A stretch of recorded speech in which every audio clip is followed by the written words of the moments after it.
വയനാടിനുണ്ടായ ദുരന്തത്തെ തുടർന്ന്, മണ്ണിടിച്ചിലിനെ തുടർന്ന് കാണാതായ മൃതദേഹങ്ങൾക്ക് വേണ്ടിയുള്ള തിരച്ചിൽ കൂളിമാട് പാലത്തിന് സമീപം ആരംഭിക്കുകയാണ്. ചാലിയാർ പുഴയുടെ അരികുല കേന്ദ്രീകരിച്ച് അന്വേഷണം നടക്കുകയാണ്. നേരത്തെ എളമരം കടവ് പാലത്തിൽ നിന്ന് അന്വേഷണം ആരംഭിച്ചിരുന്നു.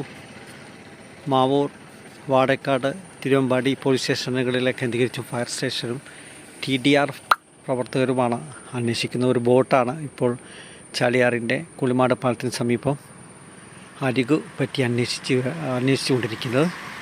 ഈ ഭാഗത്തും നമ്മൾ ആളുകളെ കാണാം.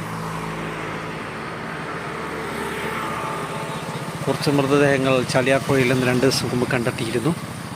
അതിനെ തുടർന്നാണ് കാണാതായവർക്കുള്ള തിരച്ചിൽ നടക്കുന്നത്. TDRF, fire force, Mavoor, Vazhakkad, Thiruvambadi police